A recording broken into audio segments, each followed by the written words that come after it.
a marqué ses 3 buts, ce qui n'était pas évident au départ. On a failli égaler la demi-finale la plus prolifique de l'histoire en Ligue des Champions. Le record, il est à 7. Les deux équipes se sont arrêtées à 6 buts ce soir. C'était quel match? Il y en a eu plusieurs, mais il y avait eu le City Real Madrid, notamment en 2022, où Il n'y a pas eu un Barça-Bayern avait battu le Real 4 buts à 3. Regardez, Lamine Yamal est en train de recevoir un maillot floqué d'un nombre sensé. Son 100e match avec le Barça. On rappelle, Il n'a pas encore 18 ans. Il n'a pas encore 18 ans, 100 matchs déjà au plus haut niveau avec le FC Barcelone. On les sent quand même déçus globalement les Catalans de ne pas avoir réussi à remporter ce match. Oui, forcément, parce qu'ils se sont créés énormément d'occasions, surtout en première période, mais d'une manière générale, les Barcelonais ont livré un match tel qu'ils en produisent très souvent, c'est-à-dire un arsenal offensif absolument dingue avec le joueur qu'on voit à l'écran, Yamal, qui a le chic pour frapper les rétines dès que ça compte. Les Français, on s'en souvient évidemment à l'Euro, et depuis, il a fait parler de lui régulièrement. Et là, sur une demi-finale de Ligue des Champions, il a été très largement au-dessus de la mêlée. Voilà, il y a les fameux matchs qui ont des coefficients supérieurs, largement supérieurs à d'autres. Celui-ci, c'en était un, il a été largement au-dessus. C'est un joueur pas normal, dont on est les contemporains et dont on peut se féliciter. Il a l'air dégoûté. Vous avez vu très furtivement Dumfries avec le trophée de meilleur joueur du match. Quoi? Oui, on vient de le voir. Après, il a mis un doublé quand même. Aussi. Bon, il a mis un doublé, ce qui est Passe décisive à Thuram sur le premier but et derrière 2 buts sur corner. C'est pas mal. C'est pas mal, mais j'ai eu l'impression que Yamal avait été une menace constante du début à la fin. Il a relancé son équipe qui était en grande difficulté. Mais il n'a même pas fini le match, Dumfries. Je ne discrédite pas du tout Dumfries. J'aurais donné une note supérieure à Yamal s'il avait fallu le faire. Mais ils vont un peu aller au plus facile quand vous marquez 2 buts. Voilà, c'est ça. Oui. Vous avez, Souvent, ça aide. Ouais. On regarde peut-être le tableau de bord de ce match pour mieux percevoir le côté exceptionnel de ce match. 19 tirs à 7. Et l'efficacité de l'Inter. Voilà, ça dit quelque chose de la domination quand même. 3 tirs cadrés, 3 buts. 9 cadrés seulement, c'est peut-être pas assez du côté du Barça. Et puis voilà, 1,38 sur les XG, 0,91. Ça veut dire que les deux équipes ont, malgré tout, été assez réalistes. Hein. Elles ont marqué des buts difficiles. Oui, c'est vrai que les buts ont été marqués dans une situation où il ne devait pas y avoir but, en fait. Où les XG étaient très faibles. Mais après, en deuxième période, je trouve que les interistes ont bénéficié peut-être de la réorganisation subie du Barça qui a dû largement modifier sa défense. On sait qu'ils ont une défense qui est assez risquée, loin de leur but, l'alignement sur les hors-jeux, et je pense que ça leur a été un peu préjudiciable, et peut-être aussi de la fatigue, ça je ne le sais pas, peut-être que les joueurs le diront, lié à cette prolongation le week-end dernier. En tout cas, en deuxième période, la mainmise barcelonaise était moins flagrante, j'ai trouvé, qu'en première. Vous avez vu la finale de la Coupe du Roi? Oui.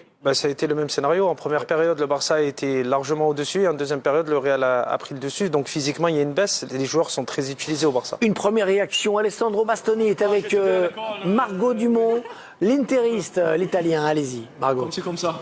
Oui, il me dit qu'il a appris le français à l'école, mais bon, c'est déjà pas mal. On va la faire en italien, puis je vais le traduire en direct. Che partita, come l'hai vissuto?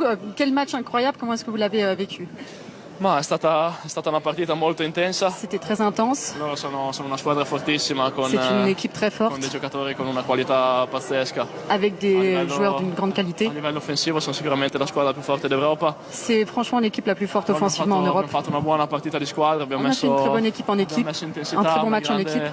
una grande fase difensiva, dovremmo fare altrettanto al ritorno. Il a fallu être très fort défensivement, mais ça a été compliqué. Perché era difficile di difendersi su Yamal? Pourquoi c'est si dur de défendre sur Yamal qui a été exceptionnel ce soir? Sì, molto facile la risposta. Comment est-ce que vous voyez maintenant le match retour? Ma sarà molto dura. Ça va être très dur. Ci sarà da fare una grande partita a On livello va essayer de difensivo. faire un très grand match, surtout défensivement. Raddoppiare su tutti i loro giocatori offensivi e fargli male poi quando avremo la palla noi. Donc il va falloir être très fort, surtout à ce niveau-là. Merci beaucoup. Merci. Un petit mot en français? Non.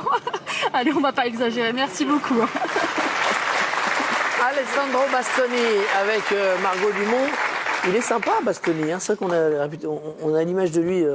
C'est agréable. Il est un peu dur, mais. C'est agréable, mais il revient sur Lamine Yamal, sur la performance du Barça offensivement, des talents offensifs du Barça. Mais la performance de l'Inter ce soir est quand même exceptionnelle. Ils jouent au Barça, ils mettent 3 buts, ils ont quand même maîtrisé. On voit par rapport aux statistiques qu'on vient de voir, ils ont été capables sur peu de tirs d'être très réalistes. Et ce qu'on demande d'une équipe à ce niveau-là, c'est du réalisme. Et ils auraient pu gagner, ça s'est joué, on va le voir tout à l'heure, à 1 millimètre, parce que le but refusé pour hors-jeu, une rotule. C'est un bout de pied plutôt, un bout de pied. On va se faire pointure. plaisir, parce qu'il y a une particularité dans ce match, c'est qu'il y a eu beaucoup de buts, mais que tous sont absolument merveilleux. Qu'un seul but, il revient et au bout de 30 secondes, tout de suite... Mais 1-0, mais même 2-0, peut vraiment tourner à la catastrophe, là, quand même, pour une équipe normalement constituée. Hein. Ça aurait pu. Moi, j'ai cru qu'ils allaient mettre le bus après, enfin, même le double bus, l'Inter. Ils l'ont mis d'une certaine manière. Garé un petit peu plus loin. Un peu plus loin, Ouais, de ne pas le mettre devant la cage, il le met juste à côté. C'est ça. Tu trouves pas qu'il y avait, enfin, pas en première mi-temps, mais en deuxième mi-temps, je trouvais qu'ils étaient quand même un peu plus ouverts que ce que je pensais. Oui, mais moi, l'Inter, franchement, quand je vois cette demi-finale, j'ai vraiment pas envie que l'Inter aille en finale. Oui, non, mais... J'ai envie que ce soit le Barça, j'ai envie que ce soit la plus belle équipe. Je vais pas me faire des amis en Italie, ça c'est clair, mais bon, lorsque je vois le match... C'est sûr. Je pense que beaucoup sont d'accord avec toi. J'ai envie de voir le Barça, cette équipe-là, il y a trop de talent au mètre carré. Mais c'est ce qu'on disait tout à l'heure. Ça joue foot. Franchement, Ça respire le football. qui pour affronter le Paris Saint-Germain, s'ils arrivent à se qualifier face à l'Arsenal, c'est vrai que le Barça reste le candidat idéal. Pour une finale de rêve, on a Barça-PSG, et puis pour le PSG, être capable de battre le Barça, il y a quand même une signification particulière. On n'en est pas là, les amis. Change le gardien. Si Sommer est dans la cage du Barça, pas sûr que le score soit le même. C'est vrai qu'il n'a pas fait Chesney le match de sa vie. Et on va le voir sur le premier but, et pour le coup, c'est... Moi, je me rappelle de mes 17 ans, la maturité qu'il y a chez des garçons comme ça, elle est incroyable. Si on faisait une comparaison, je pense que la seule différence véritable, c'est la maturité des jeunes joueurs aujourd'hui capables de faire ça. C'est hallucinant, c'est des enfants. Ils sortent de l'adolescence, enfin, ils y sont encore. 100e match, on le rappelle, pour le Barça. Je vois que Mkhitaryan est avec Margot, Elric Mkhitaryan, et elle va pas avoir besoin de ses talents de langue étrangère, puisqu'il parle très bien français. Ouais. Oui, il parle très bien français puisque sa maman est francophone notamment. Henrik, quel match fou. Comment est-ce qu'on le vit sur le terrain quand on est joueur, un match comme celui-ci? Pas facile. C'était pas un match facile et on a essayé de faire notre mieux. On a essayé d'avoir le ballon le plus possible, mais c'était difficile parce que les jeunes joueurs de Barcelone, ils pressaient très bien. C'était très dur de tenir le ballon, mais on a essayé quelques fois, même deuxième mi-temps, on a fait plusieurs fois, mais on n'a pas réussi à finaliser les moments. Mais quand même, on doit être fier d'avoir un grand match ici, jouer 3-3 et le match est encore ouvert. On peut essayer de faire mieux au retour et de gagner le match. En face, il y a eu quand même un poison, Yamal, qui a fait passer une sale soirée à Di Marco notamment. Bastoni nous disait que c'est le meilleur joueur du monde. Qu'est-ce que vous en pensez et comment vous avez vécu ce match face à lui? Il y a tout le monde qui voit quel joueur il est, Yamal.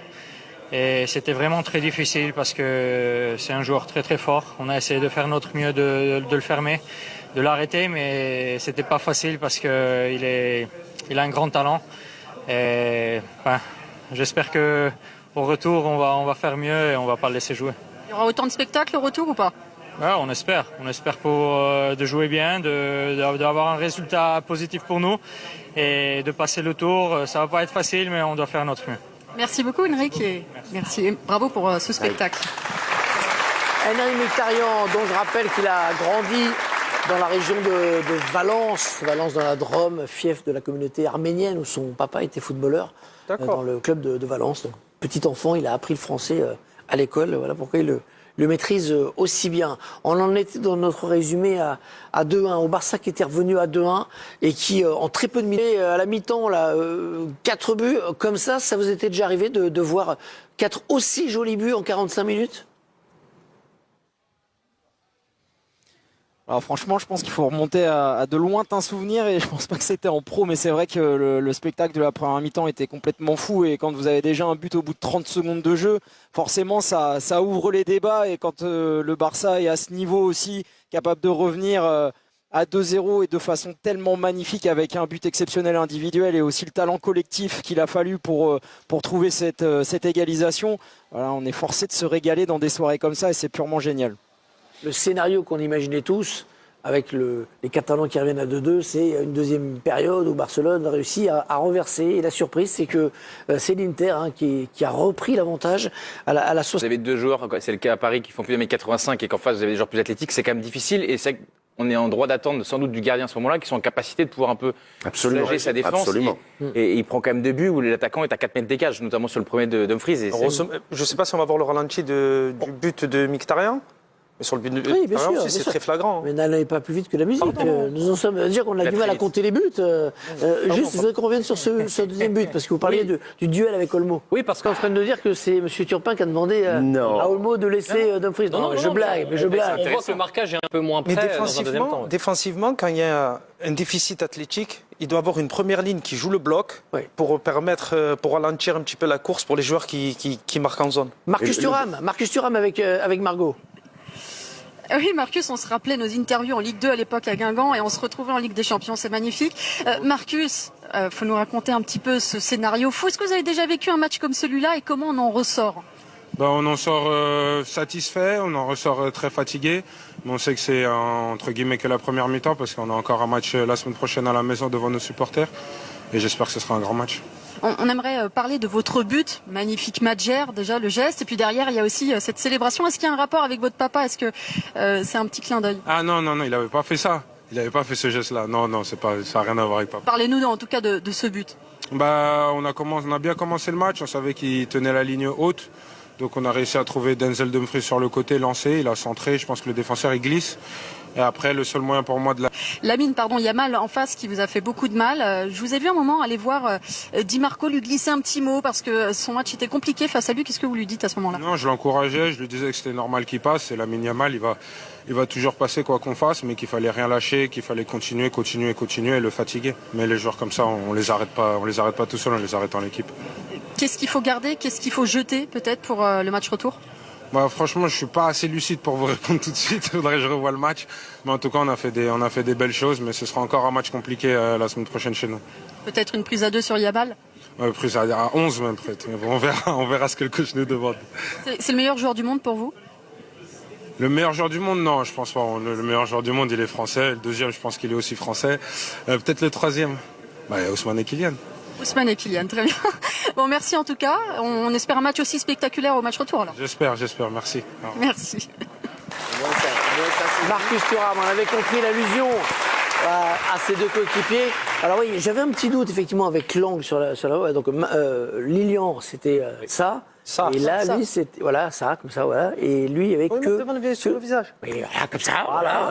On vous voit pas. Hervé nous a inventé une célébration. Et là, lui, avec les deux. Il a fait comme ça, Thuram.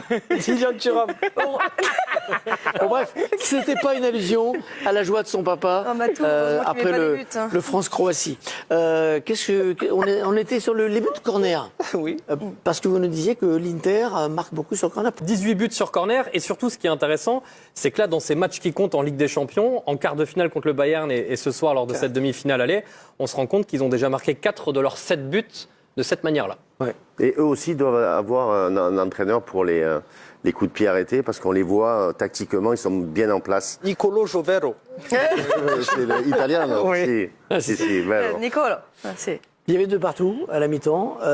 Non, 3-2. On est à 3-2, je m'y perds. On est à 3-2. On est déjà en seconde période. On est déjà en seconde période. Mais il reste quand même un but. Et il reste un but, effectivement. On va mettre la confiance, parce que de le reprendre à une touche. Ouais, comme direct. ça. Que ça part. Donc celle sortie par Sommer en fin de match, là, voilà, il y a quand même un taux de réussite important. Hein. Oui, mais c'est une solution lorsqu'on joue contre un bloc encore Rafinha. Il aurait pu mettre un doublé avec des frappes. Lointaine. Le risque sur ce genre de frappe, en plus sur un ballon retrait qui vient de 30 mètres, c'est que ça parte au 12e plafond. Quoi. Donc effectivement, techniquement, c'est assez dur à faire. Donc confiance. L'Inter nous a surpris par sa capacité à réagir à chaque fois et à porter le danger, alors qu'ils auraient pu en donner se contenter de ce match nul et ils auraient... Parce que sur le but, sur le corner, il sort pas. Là, pareil, il sort, il fait 2 pas en avant, il sort pas véritablement. Donc forcément, on peut lui imputer les 2 buts, c'est clair. Si Laurent Lachon peut nous remontrer l'image de synthèse là, pour l'histoire, ouais, parce qu'en fait, je crois que c'est même pas une question de pointure, c'est plutôt une question... si on suit là-dessus, mais d'appui en fait, parce que certes, il avait vu le pied, certes, mais enfin, ça arrive souvent qu'on lève dans ce point de vue-là. C'est juste que l'arbitre avait pris la bonne décision. Débattons, allez-y. Non, moi je suis pas sûr que ce soit un progrès nécessairement que ces buts-là soient refusés, parce qu'on rappellera jamais assez que de toute manière les images arrêtées sont arrêtées par des hommes. Donc et là on est c'est-à-dire qu'au centième, au millième de seconde, votre pied, le 42-43, ça change tout. Donc, enfin bon, le but est refusé, c'est comme ça. Mais peut-être que le projet de loi d'Arsène Wenger sera adopté, sera le bon. Ça serait pas mal. On verra. Pas sûr. 3-3, ça nous promet un match retour très ouvert. attention blessé quand même. Oui. Il y a eu quand même pas mal de joueurs. Lautaro Martinez qui est sorti à la mi-temps, ça c'est pas rien. Oui, on a qui d'autre encore Koundé également. C'est que Pavard a raté celui-ci, il est incertain pour le prochain. L'état de forme de Thuram, il était très bon là, mais il était incertain. Yamal, il a fait un grand match, mais enfin, bon, j'espère que le sort du match ne va pas être décidé aussi par les blessures, parce qu'on a vu que les absences, notamment défensivement au Barça, avaient quand même largement déséquilibré l'équipe. Et le match retour arrive très vite, c'est mardi. Pardon, mais Hansi Flick est avec Margot, l'entraîneur du Barça. En allemand. Ja, genau, auf Deutsch. Alors, on va le faire en allemand et puis je vais le traduire en direct. Wie haben Sie dieses Spiel heute erlebt? Das war unfassbar, unglaublich. Comment est-ce que vous avez vécu ce match ce soir qui était juste incroyable? Ja, es war ein schlechter Start, wenn man das so sagen möchte, aber wir sind gut zurückgekommen. C'était un peu difficile au début, mais on est vite revenu. Und muss sagen, wir haben ein sehr gutes Spiel gemacht. On a fait un très bon match. Die Fans waren begeistert. Man hat auch die Stimmung excités, c'était incroyable comme ambiance. Im Stadion gesehen, wie die Fans uns unterstützen. Ils nous ont vraiment poussé. Von daher muss man schon sagen, war ich begeistert auch, wie wir zurückgekommen sind. Donc je suis même moi impressionné par la manière dont on est revenu dans ce match. Lamine Yamal hat ja ein tolles Spiel heute Abend gespielt, wirklich unfassbar. Wie ist es, so einen Spieler zu trainieren? Und ist er der Nachfolger von Messi? Yamal a fait un match incroyable ce soir. Comment c'est d'entraîner un joueur comme celui-là? Et est-ce que c'est le successeur de Messi à vos yeux? Ich glaube, es ist nicht gut, wenn man mit Messi vergleicht, weil non, Messi on peut war pas le comparer à Messi. Spieler, es war der beste C'est Spieler. compliqué de comparer un joueur à Messi. C'est un joueur incroyable. Lamine hat seine eigene Persönlichkeit, hat seine eigene a sa Stärke, propre seine eigene personnalité, Qualität. ses propres qualités. C'est un Genie. C'est un Génie, oui. Und er hat es heute einige Male gezeigt. Et il l'a montré d'ailleurs ce soir. Wie sehen Sie jetzt das Spiel, das Rückspiel? Was muss man da vielleicht besser machen? Comment voyez-vous maintenant ce match retour? Qu'est-ce qu'il va falloir changer ou faire mieux? Wir müssen auf jeden Fall so spielen wie heute auch. On doit jouer comme ce soir. Natürlich, klar müssen wir uns in der Defensive, in der Boxverteidigung. Mais bon, défensivement, il va falloir être meilleur.